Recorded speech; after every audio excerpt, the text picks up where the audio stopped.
advertisers. This program is sponsored by New Aspect Coaching. Welcome to Reigniting You, the show that explores a variety of topics and timely issues for making successful mid to late career transitions with a renewed sense of purpose and fulfillment for the next phase of your career and life, regardless of your age. Now, here's your host, Lisa Downs. Welcome to Reigniting You, where we talk all things career transition for those age 40 plus. I'm Lisa Downs, Seattle-based career and retirement transition coach. So happy to be here with you today. And our producer, Eric. Hey, Eric. How's it going today? Hey, good afternoon, Lisa. I'm doing well. Good afternoon. How you doing? Good. I'm glad the sun is out for as long as it will be. We'll take it. Sun breaks, as Sun they call breaks. them. Yes. That's right. Got We've had some a sun nice one. breaks today. And as it's the fourth week of the month, it's time for our best job, worst job, first job episode. I'll be sharing listener stories, career tips, and some career news headlines on today's show. And we'll get started with all of that right after this quick break.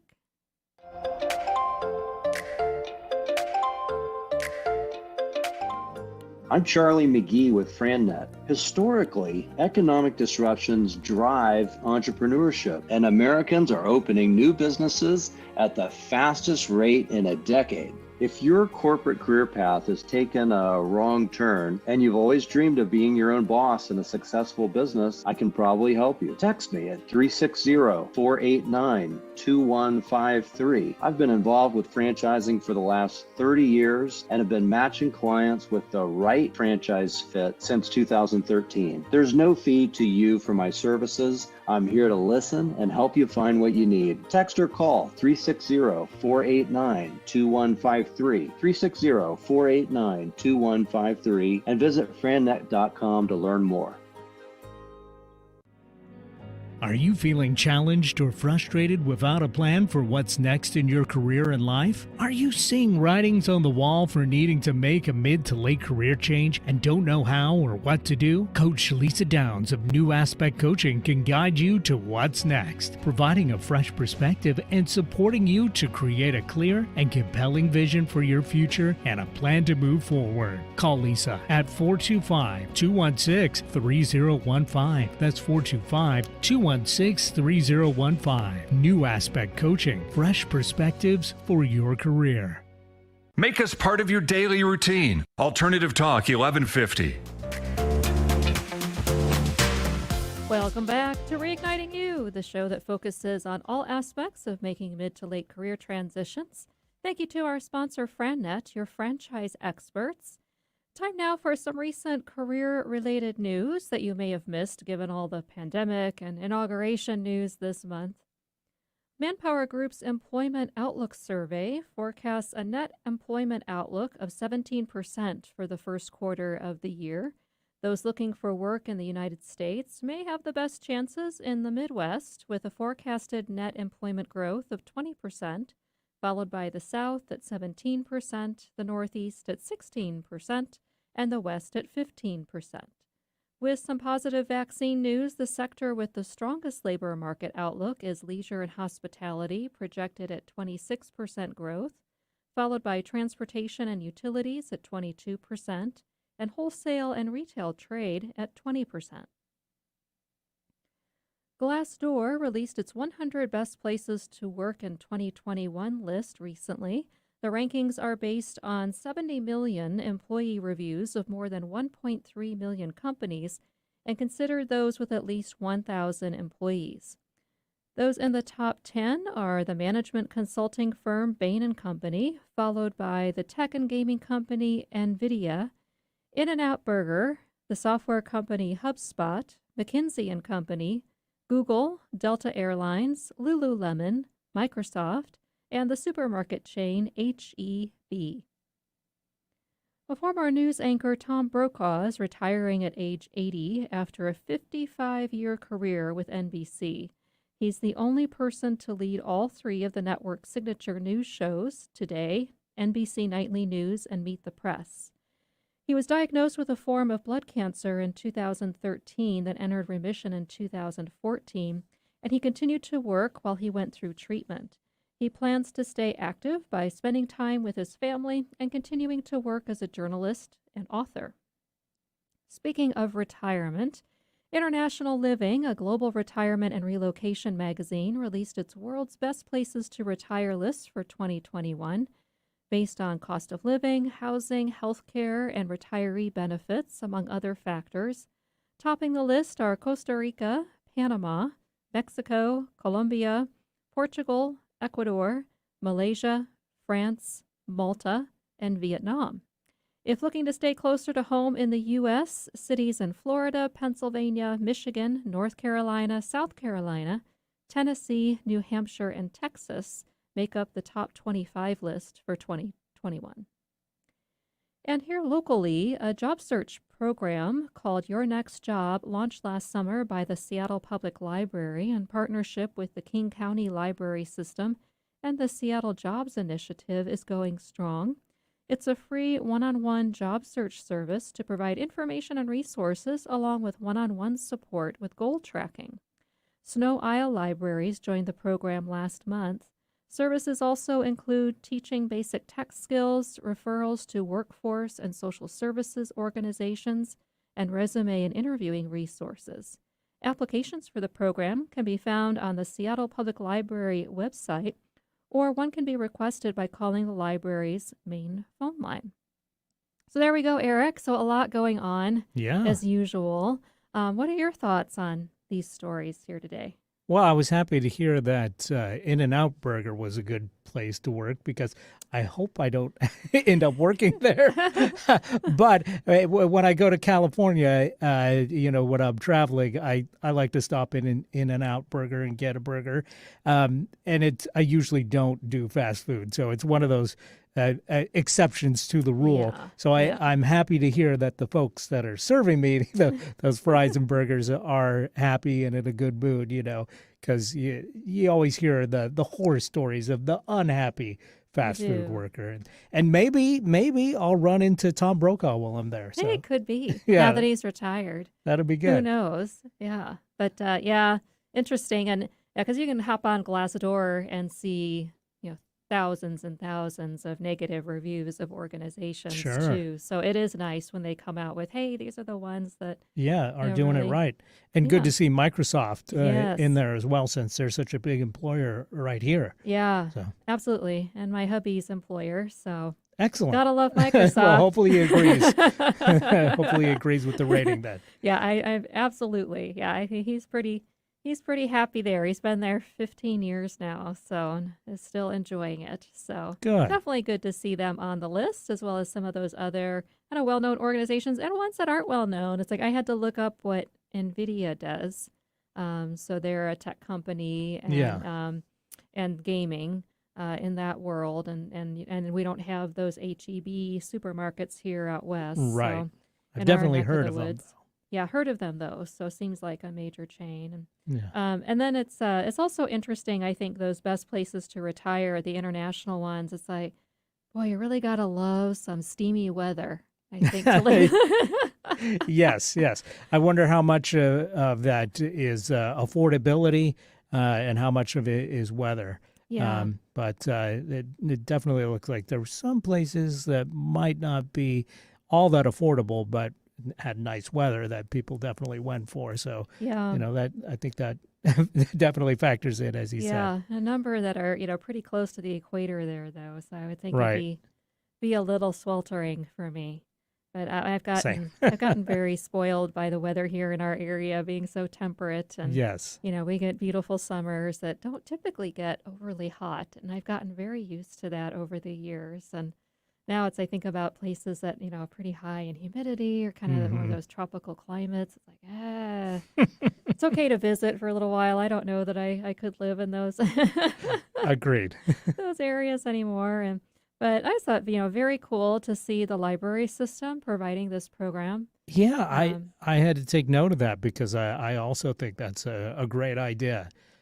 So hopefully it's helping some folks out, and hopefully they can continue. Yeah, so just saw that story. It was just, I think it was on Sunday's paper in the Seattle Times about that, doing a feature on the services that they provide. And it is targeted a bit more toward lower income folks or those who don't have as many advantages in the job market as some other populations. So that's really great too that they're offering that hand to really help people and to get them on track. And yeah, I think with In-N-Out Burger, it's like the times I've traveled, I've had to travel down to California for work previously quite a bit, and especially when my last corporate job.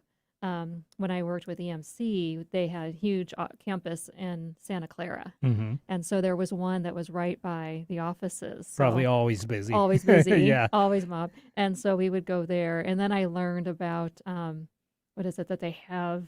Is it true that they have like a hidden menu so you can make certain requests? Yeah. There's a certain off-menu things you can order or styles, like animal style is one That's the right. more Yeah. famous ones. Yeah. Yeah. And I'm not entirely sure, so don't quote me on this one, but I'm pretty sure that's just putting on extra condiments. So Yeah. it may not be as exciting as you I expect think it to I be. heard that but yeah. too. It's like extra sauce or Right. different sauces or things like that. And then, get your fries and whatever else.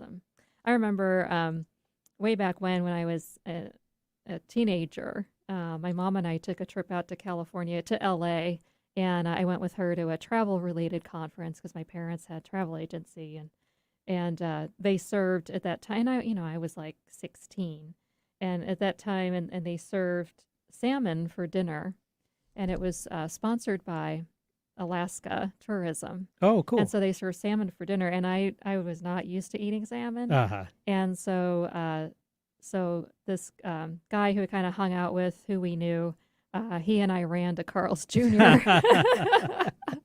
I can't say you blame. and got I blame you. cheeseburgers. Yeah. You know, I'm not now the I love biggest, yeah. salmon, but Ah. a 16-year-old teenager from Sure. Indiana, we don't eat a lot of salmon. Right. So yeah, It kind of landlocked over it's there. pretty So funny. But Carl's Jr. at that time saved the day. So there we go. very good. Excellent. Well, it's time for our next break. And when we come back, I'll share some listener job stories with a few tips and preview what's coming up for next week's show.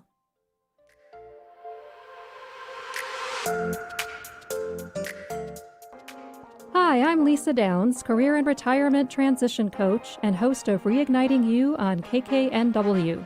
I guide age 40-plus professionals to gain clarity, a renewed sense of purpose, and a career transition plan within 90 days so you can lead a fulfilling life regardless of your age.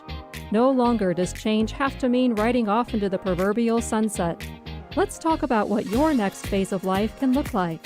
Visit yournewaspect.com or call me at 425-216-3015. That's 425-216-3015. New Aspect Coaching. Fresh perspectives for your career. I'm Nathan Mumm, and I'm the host of Tech Time Radio. Tech Time Radio is officially on KKNW from Saturdays from 4 to 5 p.m. You can listen to our show live. We are excited to also then rebroadcast our episodes on Thursday morning from 6 to 7 a.m. The hosts cover top tech stories with a funny spin. That's good. So, Hooked on Phonics worked for you, didn't it? It did, just a little bit. Grab your weekly technology without having to geek out. Yeah, I can imagine. We talk technology for the everyday common person.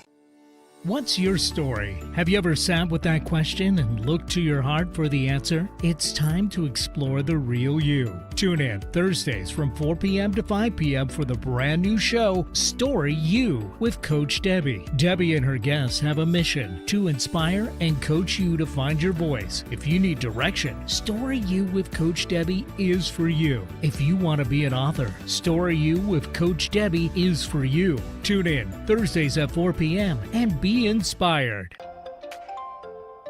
Have a career transition related question or want to share your best or worst job story? Call 360-436-6496. That's 360-436-6496. Just leave a voicemail and we'll answer your question or share your story on a future show. Stay tuned for more Reigniting You with Lisa Downs.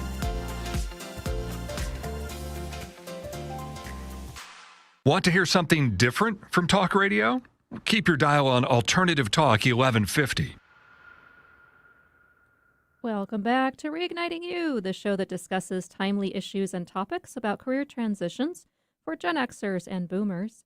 I'm your host, Lisa Downs. We're continuing our episode that's focused on listeners' best, worst, or first job and career stories, a regular feature of the show the fourth week of each month, and I'm here with our producer, Eric. So, Eric, what's a job or career that you thought you wanted to do when you were a kid or were growing up? Or, when people always ask that question, what do you want to be when you grow up? Yeah, that was a tough one because I wanted to be like a musician, be a rock star, if you will. But I even as a kid, I knew that would be a kind of a difficult thing to achieve, and I better have a backup plan. So, broadcasting was one of those things that I thought about fairly early on as a teenager, and someone said, "Hey, you might be good at that," and that was good enough for me to investigate, and then here we are, all these years later. So excellent. Yeah. Yeah.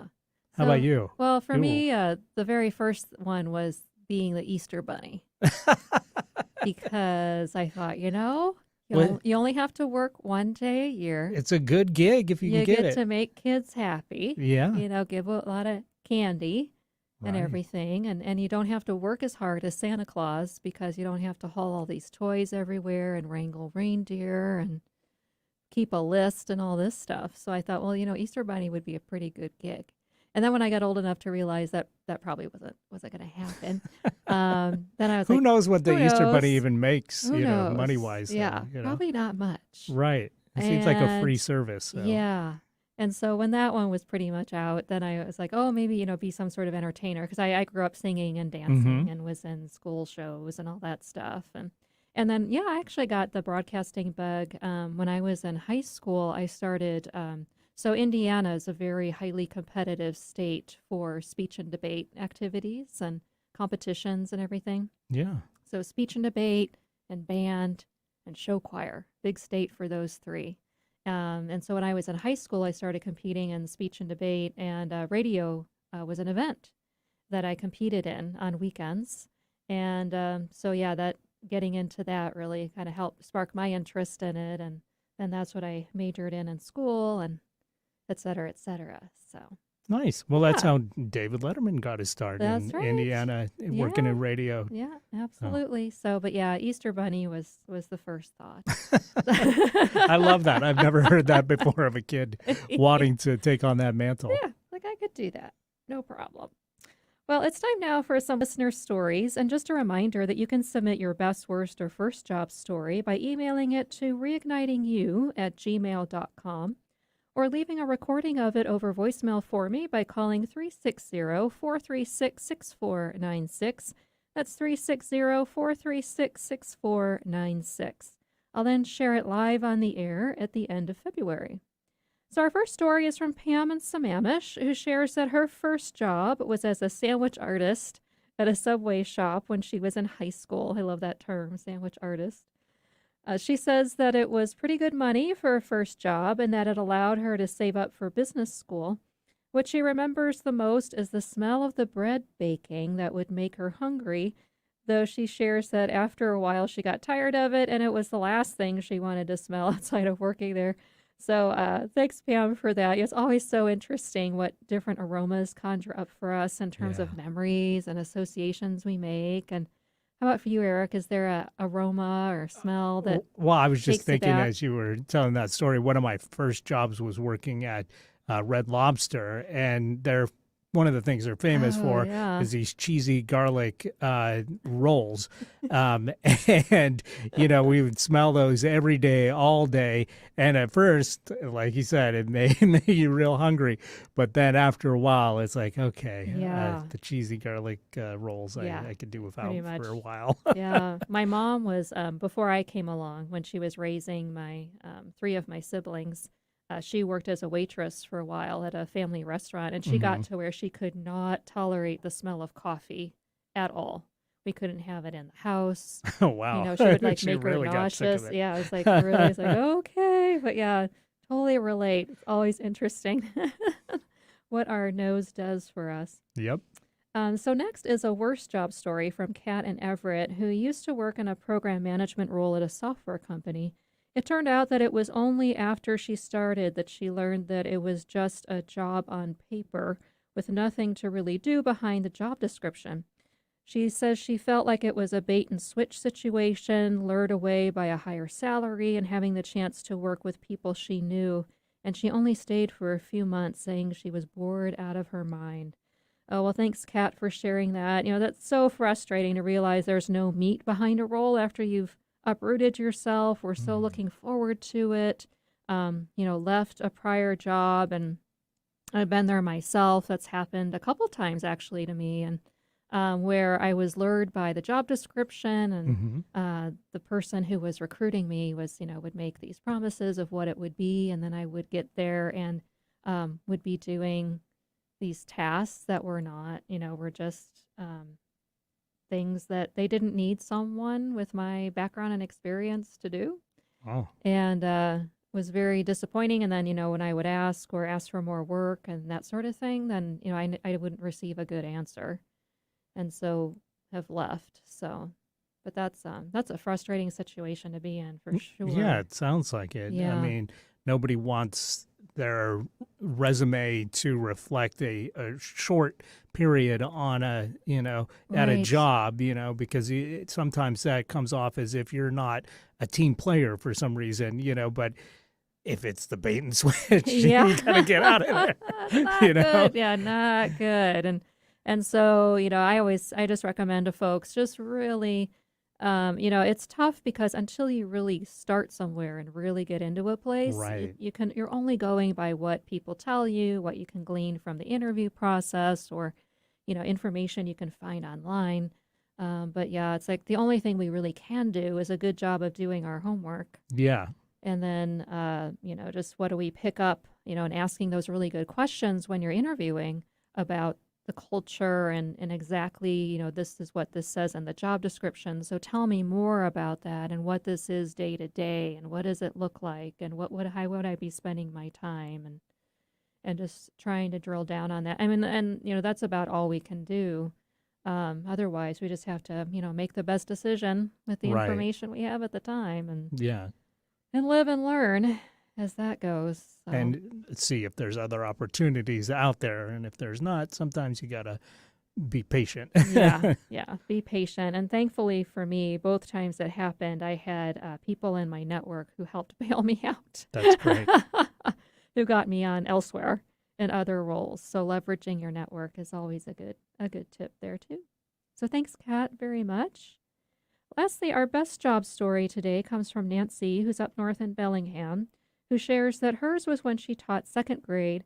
She's since retired from it and doesn't miss a lot of the administrative and discipline stuff, though misses the time with her students overall. And it's been fun to keep in touch with some of them on Facebook and follow their lives as they have kids of their own, though it does make her feel old. So don't worry, Nancy. Don't feel old. It's okay. It's not easy leaving a career you love with such a big impact, and yet it is important to still find meaning elsewhere in your life. And I can relate to that too. I taught high school for 5 years. I didn't teach the little ones, but I taught high school, and I am also Facebook friends with some of my former students. And that's been a long time ago now. So they are, having their careers and their kids and married, and it's like, oh my gosh. But as we've talked about on the show before, so much around aging and these big life changes and retiring from current situations, so much of it is about our mindset and, having that positive attitude, as well as still having goals, and finding meaning elsewhere, even if it might look different from what you did before. Number of years ago when I was working in the accounting industry, and I did a volunteer stint for junior achievement, and I was assigned a second grade classroom, Eric, and those kids were hilarious. And it was nearby. It was over here at grade school here in Newport Hills. And it was such a great time. I would go once a week for a certain number of weeks and interact with the second graders. And so I remember the first day when I went to teach junior achievement curriculum, we did a getting to know you thing first. And so the kids sat around me in a circle and got to ask me questions. And one of the first questions was, "How old are you?" Oh. And so I said, "Well, how old do you think I am?" So I had Ooh, them. that's dangerous. I had them guess, and I was like in my 30s at this time. And I hear from the back of the room, 62. Like, okay. That's why it's dangerous. 62. Yes. But what a wonderful career, Yeah. to love what you do and to love teaching kids. And Absolutely. Yeah, that's my mom, fabulous. her career was as an educator. So, yeah, she's retired now, but definitely looks back with fondness on all the, the lives that she helped to mold. Oh, yeah, absolutely. That's great. Well, thank you so much, Pam and Kat and Nancy, for sharing your stories. Really appreciate it. And for our listeners to hear your perspectives and experiences. And remember that if you'd like to submit your best, worst, or first job story or have a career transition question, you can send it to reignitiingyou@gmail.com or call 360-436-6496. That's 360-436-6496. And it's time for today's Reignition recommendation, your weekly career transition tip. And that's to consider how you can raise your visibility if you're looking for your next opportunity and are over age 40, doing things like writing online articles on LinkedIn, commenting on other people's social media posts or blogs, or even writing reviews of business books on Amazon are ways to get out there more, especially with so many of us living and working virtually. You can always bounce it off of your friends and colleagues to get their ideas too. And this also shows you're tech savvy and helps make the case that you can learn new tricks and keep pace with the times to counter ageist attitudes or mindsets and provide examples of your skill set in action. So thanks, Eric, for your chatting with me today and your support as always. Hope you enjoyed the stories from our listeners and the news today. I always learn a lot. Great. And great stories. So keep them coming for us. So we need your participation to keep this train on the track. So we appreciate your stories and your questions. Feel free to share those with us. And join us next Wednesday at 3 o'clock when my guest will be consultant and intuitive coach Mary Gleason, who will help me answer our career transition question of the month for February. Thanks for joining us today, and we'll talk to you next week on Reigniting You.